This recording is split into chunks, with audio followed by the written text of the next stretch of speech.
J'ai construit toute une entreprise pour ma petite amie, puis elle m'a trompé avec mon meilleur ami en disant « Tu es trop ennuyeux pour garder une femme comme moi. Je mérite quelqu'un qui sait vraiment comment me traiter. » Mon amie a ajouté qu'elle avait besoin d'un véritable homme, pas d'un simple fournisseur. Alors, j'ai discrètement fermé son entreprise, effacé sa marque et commencé à sortir avec sa sœur. Tu as déjà eu une de ces semaines où ton instinct te pousse sans arrêt, comme un enfant qui essaie de te montrer quelque chose, mais ton cerveau est là en mode non, on fait semblant que tout va bien? Ouais, c'était moi pendant un moment. À l'époque, moi, 24 ans, homme, je pensais que ma vie était stable. Je pensais avoir passé la phase du chaos. J'étais travailleur indépendant, je dirigeais une entreprise de sous-traitance qui me tenait sur pied et j'avais ce que je pensais être une relation solide. J'ai rencontré Lindsay, 22 ans, femme, par l'intermédiaire de mon pote de lycée, Jake, 24 ans, homme. Jake et moi nous sommes reconnectés après être sortis de l'état pour l'université. On était proches depuis la 2e année de lycée, des gamins maladroits et nerfs sans jeu de séduction, partageant des codes de triche et esquivant les balles pour jouer à Halo. Quand il est rentré chez lui, on a repris comme si aucun temps ne s'était écoulé.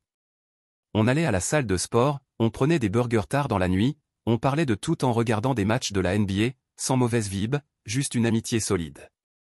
Puis, une nuit, on est à une fête chez des amis, Jake me pousse à aller parler à une fille qu'il me dit ressemble à ton type, si ton type porte du cuir et a des opinions.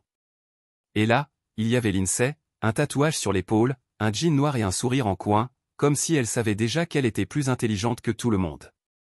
J'étais accro. Ce que j'aimais le plus chez elle, c'était qu'elle était motivée et savait comment jouer son rôle, polie avec ma mère, charmante lors des événements sociaux, soutenante quand j'avais de nouveaux clients. Les gens me disaient que j'avais de la chance, et oui, peut-être que j'avais de la chance, mais pas de la manière dont ils le pensaient. On était ensemble depuis environ 1 an et demi à ce moment-là, on avait emménagé ensemble vers le 7e mois. Elle avait ce grand rêve d'ouvrir son propre studio de design d'intérieur, et je l'ai aidé à le réaliser. J'ai financé l'entreprise, mis en place le bail, l'ai enregistré sous mon compte d'entreprise, parce qu'elle n'avait pas le crédit ou les papiers nécessaires. J'ai littéralement construit son tremplin et lui ai remis les clés, c'est à quel point j'étais sûr d'elle, c'est à quel point je pensais que nous étions tous les deux engagés. Mon meilleur ami Jake était aussi là, et Jake était toujours comme un frère sans lien de sang, toujours à la maison le week-end, que ce soit pour des soirées de jeux, des matchs de foot, vous nommez ça, les 3 d'entre nous, on avait ce qu'on pensait être une petite ambiance de sitcom, comme celle d'une vie qu'on verrait dans une émission Netflix ennuyeuse avec trop de plans larges de gens qui rient autour d'un toast, sauf que quelque chose a commencé à changer. Lindsay est devenue froide, pas comme si elle claquait une porte, mais plutôt qu'elle a commencé à diriger notre relation comme un travail d'entreprise, avec un investissement émotionnel minimal, des réponses vagues, des réunions stratégiques et une boucle de rétroaction qui ne se fermait jamais vraiment. Au début, je l'attribuais au stress, aux problèmes d'entreprise, à l'épuisement, toutes ces excuses d'adultes qu'on utilise quand quelque chose meurt, mais qu'on ne veut pas reconnaître. Elle rentrait tard, disait qu'elle était avec un client ou Ava, sa sœur, puis allait directement à la douche, comme si elle revenait d'une bataille. Mais voici la chose, les gens ne deviennent pas distants du jour au lendemain. C'est une lente dégradation, et ce n'était pas juste elle, c'était aussi Jake qui a commencé à se faire discret, moins de sorties, moins de discussions de groupe, il a arrêté d'envoyer des mèmes, ce qui peut paraître stupide, mais pour lui, c'était comme sauter Noël. Je n'avais pas fait le lien au début, parce que je ne voulais pas, je m'accrochais à la normalité, comme un gars qui tient une table bancale au lieu de juste en prendre une nouvelle. Puis sont venues les excuses. Lindsay a commencé à dire que j'étais trop disponible, que j'avais besoin de plus de mes propres hobbies, ce qui est drôle étant donné que je travaillais 10 heures par jour et payais toujours son bureau entier. Apparemment, être un partenaire fiable qualifiait désormais comme un défaut de personnalité. Je suppose que j'aurais dû ajouter un casier judiciaire pour pimenter les choses. Une nuit, j'ai proposé de cuisiner le dîner, elle m'a dit qu'elle avait déjà mangé avec des amis. Je lui ai demandé qui, elle m'a donné une liste de noms, comme si elle lisait un registre de protection des témoins, toutes des personnes que je n'avais jamais rencontrées, sans nom de famille et, par hasard, sans présence en ligne. J'ai laissé passer, mais les petites piqûres de l'instinct se sont intensifiées. J'ai essayé de les faire regarder ce film dont on avait parlé des mois auparavant, Mélissa était bizarre à ce sujet, elle a dit qu'elle voulait une soirée juste entre nous. Quand j'ai appelé Dan, il était tout excité jusqu'à ce que je mentionne que Mélissa serait là, et là, soudainement, il avait des choses à faire. Mon cerveau a enfin capté, soit ils avaient des tensions, soit il y avait quelque chose entre eux que je ne savais pas. Je savais que quelque chose n'allait pas, mais je n'avais aucune preuve, juste des vibes bizarres dans une dynamique qui se décomposait lentement et que ni l'un ni l'autre ne voulait aborder. C'est jusqu'à ce que la personne que je m'attendais le moins m'appelle. Maintenant, laissez-moi bien vous expliquer, Ava et moi n'étions pas proches. Elle était la sœur aînée de Lindsay, vivait à environ 30 minutes, et on ne se voyait qu'aux événements familiaux ou lors des brunchs occasionnels où Lindsay me traînait. Elle semblait toujours bien, pas de fioritures, disait les choses comme elle les voyait, ne les enrobait pas, ce que je respectais. Alors, quand elle m'a texté en disant « Je peux t'appeler, c'est important », ma première pensée a été « Merde, quelqu'un est à l'hôpital ». Je n'étais pas prêt pour la bombe de vérité qu'elle a larguée.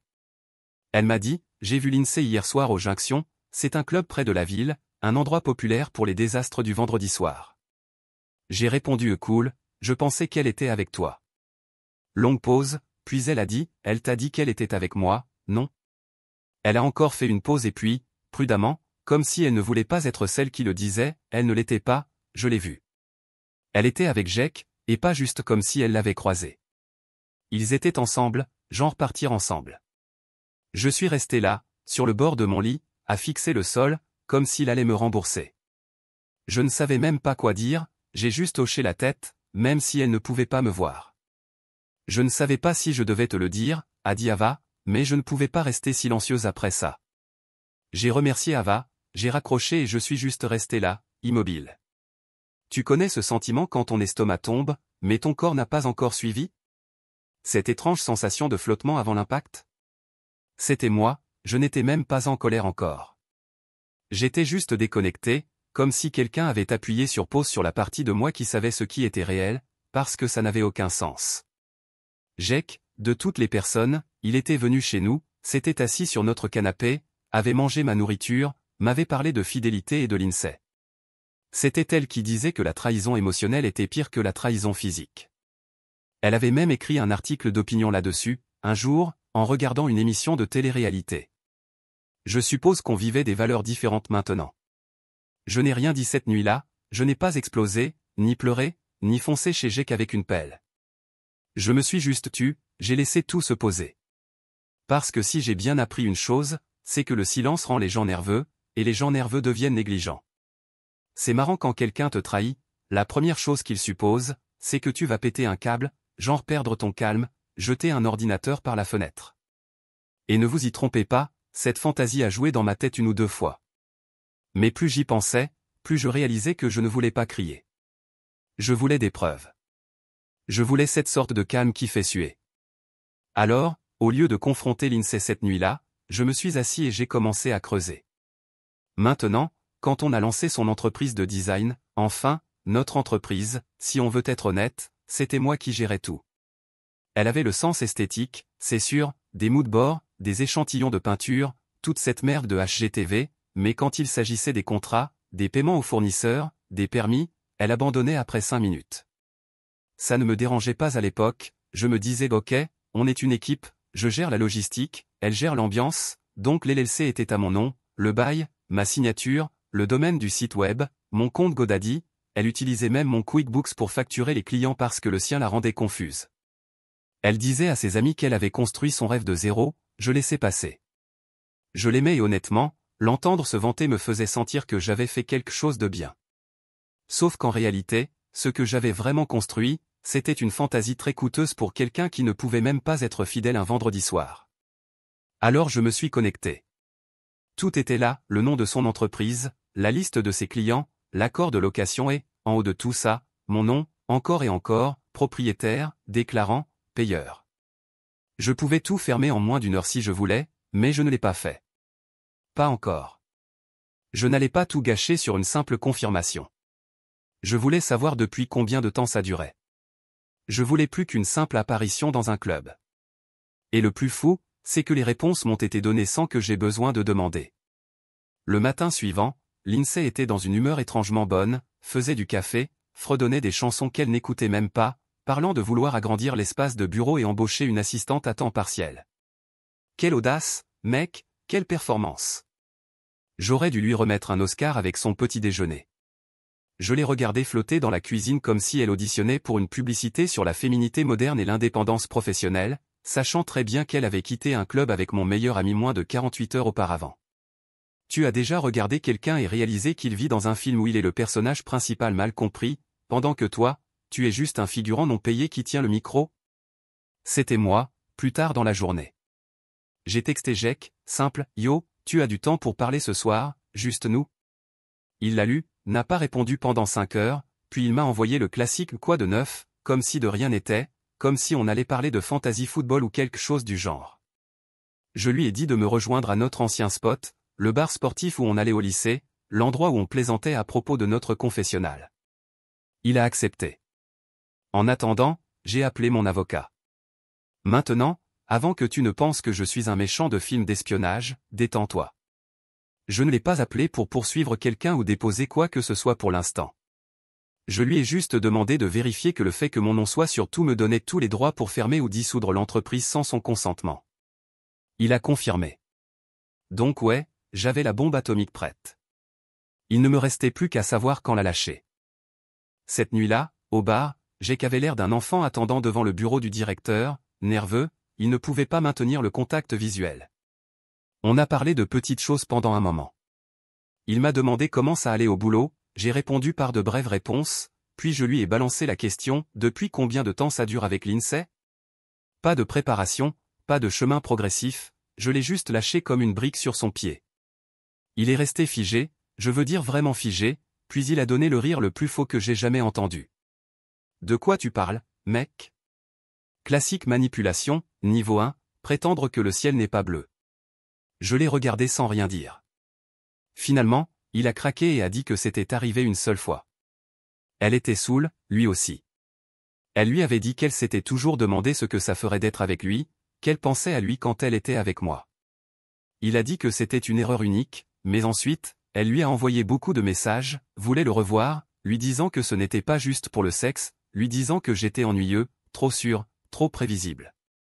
Il l'a ignoré pendant un moment, mais elle a insisté, alors il a finalement accepté de la voir à nouveau. Elle s'est habillée pour l'occasion, a essayé de mettre l'ambiance, mais il a reculé, disant qu'il ne pouvait pas recommencer. Elle s'est fâchée, l'a traité de lâche, lui disant qu'elle était juste curieuse de savoir ce que ça ferait avec quelqu'un d'autre, puisqu'elle n'avait jamais vraiment fréquenté personne d'autre. Je lui ai demandé quand ça s'était passé, il a dit il y a quelques mois. Il y a 2 mois, donc chaque baiser, chaque dîner, chaque je t'aime, chaque massage après une longue journée s'était passé après qu'elle ait couché avec lui, après qu'elle ait franchi cette ligne et soit rentrée dans notre appartement commun comme si de rien n'était. Il a essayé de dire que ce n'était pas comme ça, mais alors, c'était quoi? Une faveur caritative, un projet de service communautaire? Jack continuait à s'excuser, répétant qu'il ne voulait pas me faire de mal, qu'il ne savait même pas pourquoi il avait fait ça. Je lui ai dit, tu n'as rien fait, tu as choisi, c'est pire, et je suis parti. Je n'ai pas crié, je ne l'ai pas poussé, je ne lui ai pas jeté un verre au visage, comme dans une réplique de TikTok. Je me suis juste levé, j'ai payé ma boisson et je suis sorti. De retour à la maison, Lindsay dormait sur le canapé, l'ordinateur portable ouvert à côté d'elle, probablement en train de rédiger son prochain post Pinterest sur guérir son espace. Je l'ai regardé, vraiment regardé, et ça m'a frappé. Ce n'était pas quelqu'un qui avait fait une erreur. Ce n'était pas un accident. C'était quelqu'un qui m'avait utilisé comme échafaudage, avait construit sa vie grâce à mon soutien, puis avait cherché quelqu'un de plus excitant. Une fois que la peinture était sèche, je ne l'ai pas réveillé. Au lieu de ça, j'ai ouvert mon ordinateur portable, et récupéré tous les documents relatifs à son entreprise et j'ai commencé le processus pour révoquer l'accès. Le domaine verrouillé, les outils d'administration désactivés, le compte Strip gelé. Ce n'était pas de la vengeance, c'était de la reprise de possession. Parce qu'il y a une chose que personne ne vous dit à propos de la trahison, ce n'est pas juste émotionnel, c'est logistique. Et si vous êtes intelligent, vous ripostez dans le langage qu'ils comprennent. Son langage était le confort, la commodité et l'image. Alors, j'ai pris les 3. Tu as déjà vécu avec quelqu'un et soudainement réalisé que tu vivais avec un étranger? Pas parce qu'il a changé de vêtements ou de coiffure, ou parce qu'il s'est mis à danser de manière expressive dans la cuisine. Non, c'est plus subtil que ça. Il commence à agir trop parfaitement, comme quelqu'un qui se cache en pleine vue. C'était Lindsay après l'histoire avec Jack. Le jour après que je l'ai confrontée, je suis rentré à la maison et c'était comme si elle avait regardé un tutoriel YouTube sur comment être la petite amie idéale en 5 étapes faciles. Elle a plié du linge, nettoyer le réfrigérateur, allumer une de ces bougies hors de prix dont elle disait toujours qu'on ne pouvait pas se permettre. Elle a même fait des pancakes le matin, comme si elle essayait d'effacer sa trahison avec des glucides et de l'extrait de vanille. Je n'ai rien dit, j'ai mangé les pancakes, je lui ai dit qu'ils étaient bons, je l'ai même embrassé sur le front comme si tout était normal. Parce que c'est ça, le truc, non? On ne fait pas retentir la cloche dès qu'on voit la tromperie. On laisse l'autre équipe continuer à jouer en pensant avoir marqué, puis on leur rappelle que l'horloge est morte depuis le coup d'envoi. Elle m'a demandé si je voulais aller à la foire d'art ce week-end, celle où je l'avais emmenée l'année dernière, quand on était encore dans cette phase où elle riait de mes mauvaises blagues et portait mes sweats à la maison comme si elle était l'héroïne de sa propre publicité Target. Bien sûr, ai-je dit. Elle a souri tellement large que j'ai cru que son visage allait se fissurer. Elle n'avait aucune idée que je savais déjà tout sur elle, sur Jake, sur le mensonge qu'elle traînait dans notre maison comme un tapis mouillé pendant des mois. Le samedi, c'était parfait, mais ce genre de perfection fausse, celle dont les influenceurs Instagram rêvent. Elle portait la robe que je lui avais achetée pour Noël dernier, tenait ma main comme si elle n'avait pas fait couler toute notre relation dans mon dos, riait des artistes de rue, posait pour des selfies, passait son bras sous le mien chaque fois qu'une personne attirante passait, comme si elle marquait son territoire. Et moi, je souriais, jouais mon rôle comme si j'étais toujours dans le scénario, mais dans ma tête, je vérifiais les sorties, préparais des plans de secours, la regardais jouer le rôle de la petite amie amoureuse comme si sa vie en dépendait, parce qu'elle savait qu'il y avait quelque chose qui clochait, mais elle ne pouvait pas vraiment le nommer, elle le ressentait. Le dimanche matin, j'ai préparé du café comme d'habitude, fort, comme elle se plaignait toujours que je le faisais. Je n'ai pas dit grand-chose, je suis juste resté à la table, en train de faire défiler mes emails. Elle est sortie en peignoir, bâillant, comme si elle n'avait pas passé la semaine précédente à créer un désastre. J'étais sur le point de nettoyer tout ça avec un lance-flamme. « T'es silencieux ce matin, dit-elle. Je fis un signe vers la chaise en face de moi. « Assieds-toi un instant. » Elle cligna des yeux, hésita, puis se dirigea lentement vers la chaise. Pas de sourire cette fois. Son visage était encore à moitié dans l'état du matin, mais quelque chose derrière ses yeux était bien éveillé. Elle savait. Elle ne savait pas quoi exactement, mais elle savait. Je la regardais droit dans les yeux. Je sais pour toi et Jake. Il y eut cet instant où son cerveau a fait une coupure, une panne d'électricité. Ses yeux se figèrent, sa bouche se tordit, et puis la panique s'empara d'elle, dans un micro-mouvement de panique. Elle cligna des yeux, regarda autour d'elle comme si elle avait perdu sa boussole morale sous le canapé. Quoi? De quoi tu parles? Je ne clignais pas des yeux. Ava t'a vu partir du Junction avec lui. Elle me répondit que Jake l'avait confirmé. Silence. Puis elle entra dans la phase 1 des Olympiades de manipulation. Ok, oui, je suis parti avec lui, mais pas comme ça. On parlait juste dehors, il m'a raccompagné à ma voiture, c'est tout. Ah, bien sûr, mon meilleur ami qui fait des trajets en Uber à 1h du matin avec des filles qu'il prétend ne pas toucher. Je ne disais rien, je laissais le silence s'étirer comme un élastique. Elle pivota. Tu ne me fais plus confiance après tout ce que j'ai fait pour toi? Moi pour toi. Comme si j'étais un cas de charité qu'elle avait pris sous son aile et pas le gars qui avait construit son entreprise de zéro, lui avait donné un toit et nettoyé son gâchis financier comme si c'était mon job. Elle se leva, commença à faire les 100 pas. Bon, ça s'est passé une fois, un mois, peut-être 2 mois, il y a longtemps. Je me suis senti dégoûté après, ok? Je ne voulais même pas me regarder dans le miroir. Je lui ai dit d'arrêter de me parler. Je levai les yeux. Quand ça s'est passé? Elle hésita, 2, peut-être 3 mois. Donc elle avait dormi dans mon lit, souri sur des selfies, fait des listes de choses à faire avec moi après l'incident, me laissant planifier un futur pendant qu'elle portait un secret comme si c'était juste un accessoire. Ce n'était pas un accident, c'était une stratégie. Je ne voulais pas te le dire, parce que je ne voulais pas te perdre. Je lui répondis, laisse-moi traduire ça, j'espérais pouvoir m'en sortir jusqu'à ce que ça devienne trop compliqué. Elle se rasseyait, les larmes commençant à monter comme si elle essayait d'enclencher la phase suivante, le mode sympathie. Tu t'es tellement concentré sur ton travail que je me suis senti invisible. Je pensais te perdre. Ah, le rebondissement. C'était ma faute si elle s'était glissée dans le lit de mon meilleur ami.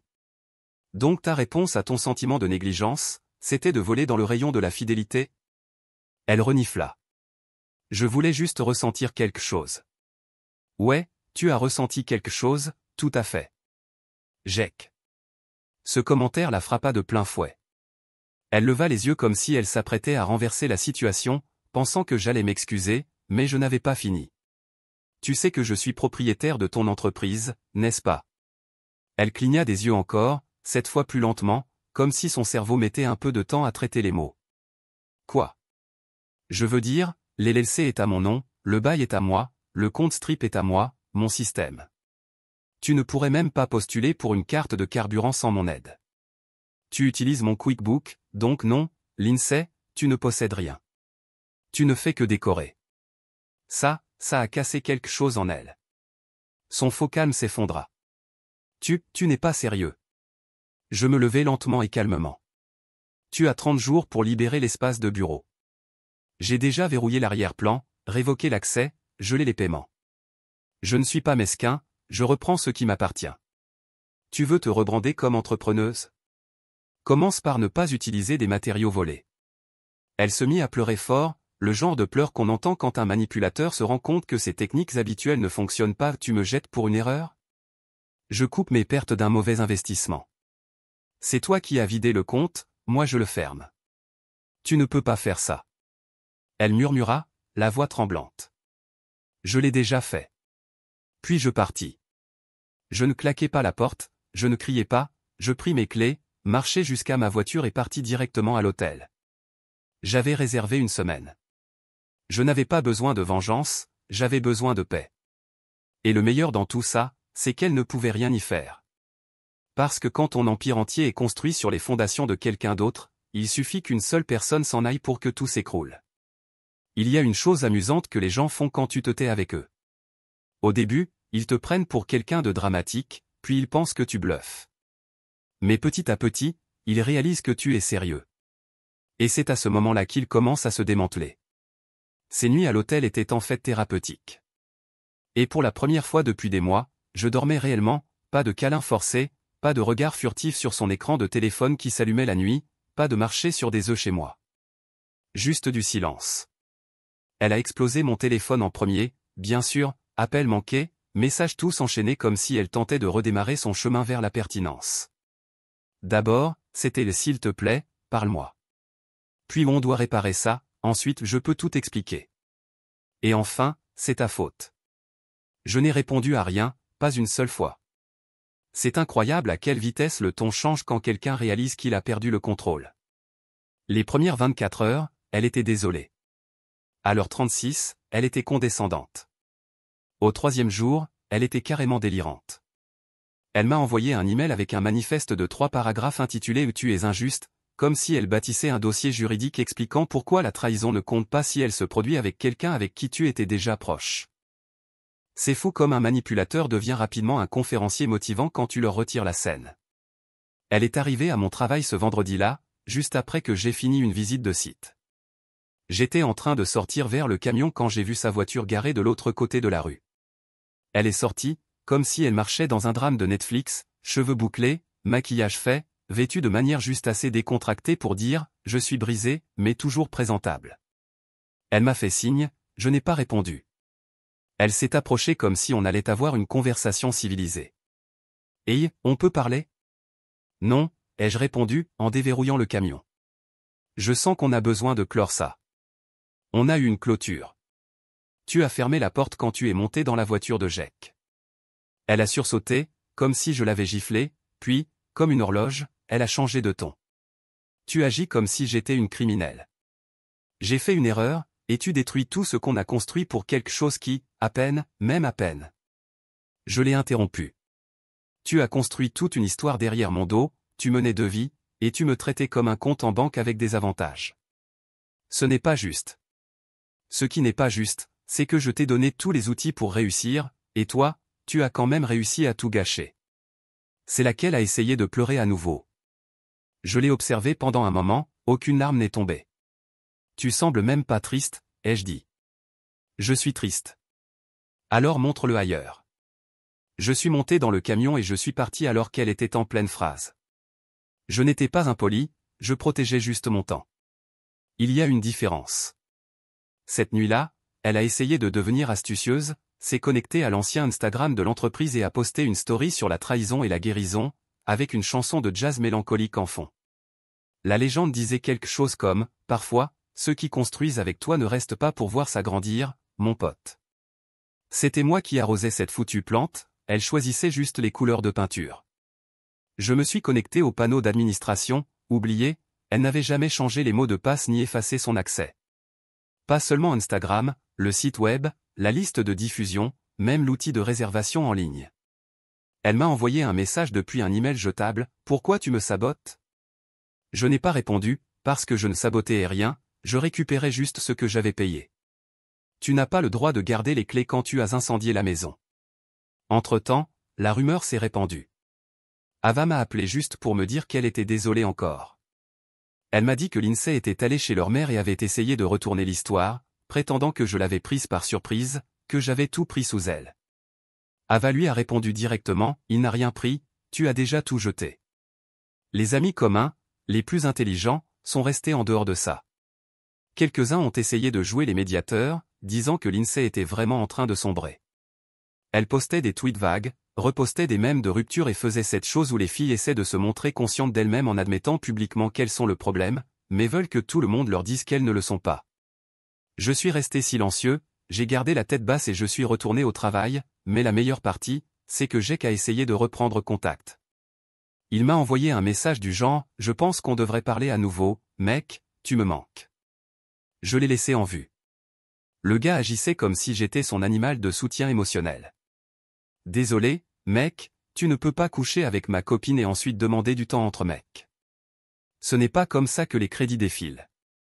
Je n'ai absolument aucun respect pour ce type. » Maintenant, à la 2e semaine, Lindsay a cessé de poster, silence radio. Plus de mise à jour, plus de citations cryptiques, plus d'histoires sur ses smoothies végans et sa guérison. Puis, j'ai eu la cerise sur le gâteau final. Mon avocat m'a appelé, il m'a dit qu'une personne du camp de Lindsay avait pris contact, probablement sa cousine, qui avait fait 6 mois de droit avant d'abandonner, demandant à propos de la possibilité de transférer la propriété de l'entreprise. Il a ri, j'ai ri, je lui ai dit de répondre simplement « Il n'y a rien à transférer, c'est déjà à moi. » Et c'était tout. Elle n'a jamais répondu. Ce qui est drôle, c'est que je n'avais pas besoin de vengeance, je n'avais pas besoin de drame, je l'ai juste retiré de l'équation et les gens comme elle, ils ne peuvent pas performer sans ça. C'est la partie qu'ils ne voient jamais venir. Quelques semaines après le dénouement, juste quand les choses étaient devenues agréablement silencieuses, j'ai reçu un message vocal, c'était elle, Lindsay. La même femme qui pleurait à mon travail, m'accusait d'être cruelle pour l'avoir laissée et m'accusait de saboter son futur, m'a maintenant envoyé un message vocal de 57 secondes comme si on était en train de régler un conflit d'agenda. Hey, je sais que les choses se sont compliquées. Je veux juste dire que j'ai eu le temps de réfléchir et je crois vraiment qu'on peut encore faire en sorte que ça marche. Je ne suis plus avec personne, j'étais juste confuse et tu me manques, on peut juste parler? Me manquer, tu veux dire maintenant que Jake ne veut plus de toi? Je n'avais même pas besoin de deviner ce qui s'était passé. Jake m'a envoyé les captures d'écran lui-même. Apparemment, juste après que je l'ai coupée, elle s'est faufilée directement dans ses messages privés. Même messages vocaux, même larmes de crocodile. Elle a dit qu'elle était enfin libre maintenant et qu'il se devait de se donner une chance de voir ce qu'il y avait entre eux. Il l'a bloqué puis m'a envoyé un message, « Mec, je suis désolé pour tout, je ne veux rien avoir à faire avec elle, elle est perdue. » Je suppose qu'être les secrets de l'un et de l'autre était plus excitant que d'être la réalité de l'un et de l'autre. C'est hilarant de voir à quelle vitesse les gens se lâchent une fois que la vérité entre en contact avec l'oxygène. Mais voici la partie que je n'ai pas vue venir. Cette semaine-là, Ava m'a de nouveau envoyé un message, juste pour prendre des nouvelles, sans pression, sans drame, juste pour espérer que ma semaine ait été moins chaotique. Ça l'était, répondis-je. Je la remerciais encore pour m'avoir dit ce qu'elle avait vu et lui dis que je respectais énormément la manière dont elle avait géré la situation. On a commencé à échanger plus souvent, des mèmes débiles, des réels drôles, des petites observations sur le travail. C'était normal, réel, sans effort. Notre premier déjeuner ensemble s'est fait dans un café près du lac, sans arrangement spécial, sans grande discussion sur ce qu'on était, juste de la nourriture, des blagues et des commentaires sarcastiques sur comment les gens prétendent que guérir signifie ignorer les signaux d'alarme, jusqu'à ce qu'ils se transforment en feu de circulation. Elle était vive, ancrée, rien à voir avec le mode performance constant de Lindsay. Ava n'essayait pas d'impressionner, Elle n'avait pas besoin des projecteurs et ça la rendait bien plus attirante que toute l'énergie boss babe surjouée de Lindsay. Elle était une vraie femme, on a gardé ça simple, on a pris notre temps, sans étiquette rigide, juste apprendre à se connaître sans bagage. Et pour une fois, je n'avais pas l'impression d'être géré comme un projet, j'étais juste là avec quelqu'un qui n'avait pas besoin que je lui construise une vie, parce qu'elle en avait déjà une. Mais Lindsay, elle ne supportait pas d'être remplacée et rendue inutile. Pas longtemps après qu'Ava et moi ayons été vus ensemble, juste une fois en public, j'ai commencé à entendre des murmures. Lindsay disait à des amis communs que j'étais passé à autre chose trop vite, que j'étais probablement déjà en train de traîner avec Ava dans son dos, n'est-ce pas? Parce qu'évidemment, le gars qui a été trompé est le véritable méchant ici. Projection classique, le genre de délire qui vient d'une personne qui ne supporte pas de ne plus être le personnage principal. Elle a même essayé de remettre Jake dans l'histoire, disant qu'il l'avait utilisé, qu'il l'avait manipulé pendant qu'elle était émotionnellement vulnérable, qualifiant ça de moment de faiblesse qu'elle n'avait pas pu traiter à cause d'un traumatisme qu'elle n'a jamais expliqué. Je suppose que quand les mensonges ne fonctionnent plus, on balance des mots à la mode comme des paillettes en espérant que quelqu'un viendra lui faire un câlin. Pendant ce temps, je restais silencieux, pas de rant, pas de subtweet, pas de dénonciation, juste laisser Lindsay se tordre dans l'inutilité. Parce qu'en vérité, personne ne veut dire tout ce qu'il faut dire, quand tu ne réagis pas, tu restes maître de la situation, et les gens comme elle détestent ça. Ils ont besoin de ta colère pour justifier leur culpabilité. Sans ça, ils se retrouvent juste face à ce qu'ils ont fait, et c'est là que réside la véritable punition. Ava et moi ne nous promenions pas en faisant des déclarations publiques. Ce n'était pas une question de vengeance ou d'optique. Elle m'a même demandé, dès le début, si ça serait bizarre de penser à quelque chose entre nous. Elle a dit qu'elle ne voulait pas que ça ressemble à prendre parti ou entrer dans quelque chose de trop compliqué. Je lui ai dit la vérité, OB, Lindsay a brûlé le pont. Tu ne l'as pas poussé. Elle a hoché la tête et a dit quelque chose qui m'a marqué. Certaines personnes pensent que briser quelque chose signifie qu'elle possède les morceaux. C'est là que j'ai su qu'Ava n'était pas juste différente, elle comprenait. Depuis ce jour, on sort ensemble en toute discrétion, sans déclaration publique, sans légende performative, juste des conversations réelles et le genre d'honnêteté qui n'a pas besoin de projecteur. Elle ne dépend pas de moi, ne demande pas d'aide ou de faux soutien. Elle a son propre boulot, ses propres amis, son propre appartement, et pourtant elle est là à chaque fois, pas parce qu'elle a besoin de quelque chose, mais parce qu'elle le veut. Cette différence est énorme. Lindsay, c'était comme une publicité sponsorisée, polie, calculée, toujours à pousser quelque chose. Ava, elle, c'est des onglets ouverts et des journées à l'ambiance Woody Weather, vraiment confortable, rien de faux dans son regard. En regardant tout ça maintenant, je ne regrette rien, même pas la douleur. Parce que si cette merde n'était pas arrivée, j'aurais peut-être encore été coincé à construire un rêve pour quelqu'un qui n'avait même pas la décence de rester éveillé pendant que je le faisais. Et Lindsay, elle ne va pas si bien. Elle a enchaîné les petits boulots, essayant de maintenir l'illusion. J'ai entendu dire qu'elle faisait maintenant du freelance, se présentant comme consultante en design indépendante. C'est drôle, étant donné qu'elle ne peut plus utiliser la moitié des plateformes légalement, parce que je les possède toujours. La dernière fois que j'ai vérifié, elle postait des citations floues sur la motivation et se taguait dans des espaces de coworking, comme si elle se réinventait par pure illusion. Elle dit toujours aux gens que j'ai saboté sa marque, la même marque que j'ai financée, la même marque que j'ai bâtie, la même marque qu'elle a détruite en étant stupide. Mais peu importe ce qui peut l'aider à dormir la nuit. Moi, je vais bien, mieux que bien, et c'était juste le début. Certaines personnes ne savent pas comment lâcher prise, elles sont comme un mauvais Wi-Fi, même quand la connexion est clairement rompue, elles continueront à essayer de charger la page. Lindsay était ça, le signal était parti, le routeur était débranché, l'immeuble entier était condamné, mais elle continuait à actualiser, espérant trouver une version du passé où elle avait encore de l'influence. Ça n'existait pas. À ce moment-là, elle savait qu'Ava et moi étions ensemble. On ne le fanfaronnait pas, mais on ne le cachait pas non plus. Les gens ont commencé à en parler, comme toujours. Et Lindsay, elle ne l'a pas bien pris. Elle est devenue silencieuse pendant environ un mois, pas de messages, pas de passage, pas de bombe de culpabilité lancée par-dessus la clôture. J'ai presque cru qu'elle passait enfin à autre chose. Mais les manipulateurs ne partent pas à moins d'être poussés. Ils attendent, ils complotent, et quand ils réalisent que tu es hors de portée, ils pivotent vers la prochaine cible dans ton orbite. Dans mon cas, cette cible était la famille d'Ava. Tout a commencé avec leur mère, une femme douce, très encline à donner le bénéfice du doute. Elle m'aimait bien mais connaissait Lindsay depuis plus longtemps. Apparemment, Lindsay est venue chez elle juste pour parler, disant qu'elle traversait une période difficile et qu'elle avait besoin de clarté. Ce qu'elle a vraiment fait, c'était jouer son monologue de victime comme si c'était la première de sa pièce au théâtre communautaire local. Elle a dit que je l'avais prise par surprise, que je m'étais fermé émotionnellement après sa seule erreur, que je l'avais abandonnée au moment où elle commençait à remettre sa carrière sur pied. Et le meilleur dans tout ça, c'est qu'elle leur a dit qu'Ava l'avait trahi en lui volant son futur. Oui, voler, comme si Ava était une briseuse de foyer cachée dans les buissons, attendant le moment où je deviendrais célibataire. Je n'étais même pas en colère, j'ai ri parce qu'un tel niveau de déni demande de l'effort. Ava m'a appelé après, elle a essayé de culpabiliser ma mère en lui faisant croire que j'avais utilisé Lindsay pour les affaires. Est-ce que ta mère a cru ça? Ava a reniflé. Ma mère lui a dit de grandir et d'arrêter de se faire des films dans la tête. Mais Lindsay n'avait pas fini, elle a essayé de joindre la cousine d'Ava ensuite, une sorte de thérapeute en herbe qui lit trop de livres de développement personnel et qui pense qu'elle est qualifiée pour modérer des drames réels. La cousine a traité Ava d'insensible pour sortir avec moi, disant qu'elle aurait dû prendre en compte à quel point ça devait être difficile pour Lindsay de voir quelqu'un d'autre entrer dans son rôle. Son rôle, comme si les relations étaient des titres de travail et que j'étais le stage non payé qu'elle avait foiré. Ava a fermé la discussion nette, disant à sa cousine que Lindsay avait perdu sa place. Je n'ai rien volé, elle n'a juste pas pensé que le train continuerait sans elle.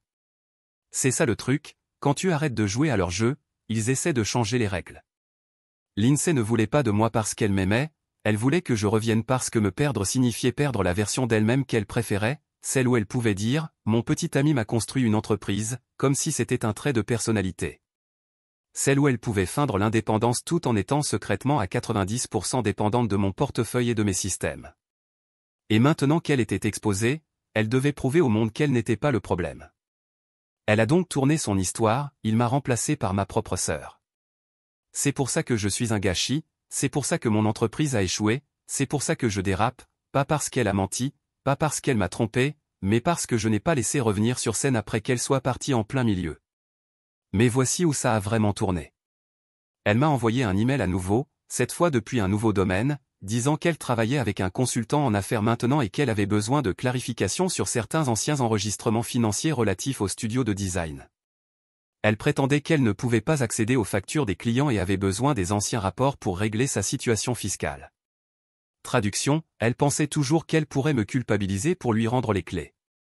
J'ai répondu par une seule ligne, tous les actifs ont été désactivés dès que vous avez enfreint votre statut de non-partenaire. Adressez-vous à mon avocat pour toute autre demande. Pas de réponse. Elle a dû réaliser à ce moment-là que son rêve était officiellement mort, j'étais passé à autre chose, l'entreprise était à moi, son histoire de victimisation avait expiré, et personne, pas même sa propre famille, ne tombait dans le piège de manipulation recyclée. Ce qui l'a le plus tué, ce n'était pas le silence, c'était le remplacement. C'était me voir réussir sans elle.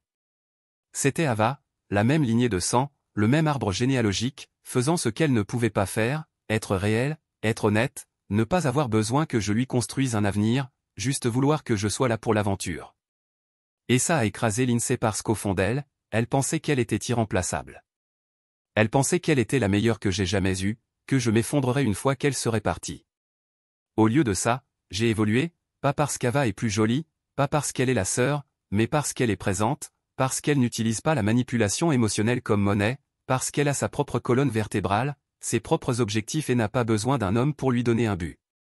Le drôle dans tout ça, c'est que Lindsay aurait pu s'en sortir si elle avait juste assumé, si elle s'était excusée une seule fois, si elle avait pris ses responsabilités, si elle était partie avec dignité. Je l'aurais peut-être respectée. Mais non, elle a essayé de manipuler, de détourner et de contrôler chaque angle, et c'est pour ça qu'elle a perdu plus que moi. Elle a perdu tout le monde qui a vu à travers son scénario. Même Jake, le gars avec qui elle pensait se sentir quelque chose, dernier que j'ai entendu, il a déménagé à Denver, n'a dit à personne, probablement gêné. Bien fait, ils méritent bien l'un l'autre, loin de moi, luttant pour comprendre pourquoi personne ne les applaudit plus. Et moi, j'ai arrêté de regarder en arrière. Ava et moi avons fait un voyage au Colorado le mois dernier, juste pour respirer un peu d'air frais, faire une petite randonnée, manger de la vraie nourriture, rigoler sans faux drame, sans photos scénarisées, juste de la vie. C'était la première fois depuis des années que je me sentais à nouveau moi-même, sans filtre, sans distraction, sans être dérangé.